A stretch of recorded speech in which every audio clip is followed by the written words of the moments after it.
একটুখানি রুটি আর জান্নাত? বিশ্বাস হচ্ছে না? তাহলে এই বাস্তব ঘটনার শেষটা না দেখে উঠবেন না। একজন দরিদ্র মহিলা প্রতিদিনের মতো ভোরে উঠে রুটি বানাচ্ছিলেন। হঠাৎ দরজায় এক ভিক্ষুক কড়া নাড়ল। দরজা খুলে মহিলা বলল, আমার ঘরে কিছুই নেই ভিক্ষা দেওয়ার মতো। কিন্তু যখন তার দৃষ্টি পড়ল সেই গরম রুটিটার দিকে, যেটা এখনো আগুন থেকে তুলেছেন, তখন মনে পড়ল রাসূলুল্লাহ সাল্লাল্লাহু আলাইহি ওয়াসাল্লাম বলেছেন, তোমরা দৈব থেকে রক্ষা পাও, যদিও তা অর্ধেক খেজুর দান করে হয়। সহিহ বুখারী। তিনি একটু দ্বিধা না করে সেই রুটিটা ভিক্ষুককে দিয়ে দিলেন।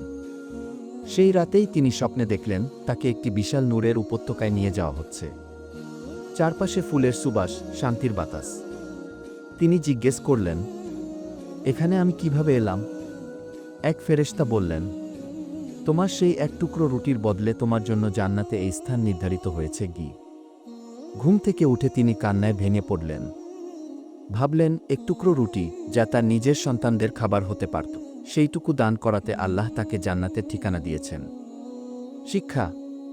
আমরা অনেক সময় ভাবি, আমাদের সামান্য দান বা সাহায্য কিচ্ছু না। কিন্তু আল্লাহর কাছে প্রতিটি ছোট কাজের ওজন বিশাল। তাই প্রতিদিন এমন কিছু করার চেষ্টা করি, যা আল্লাহর সন্তুষ্টি অর্জনের মাধ্যম হতে পারে।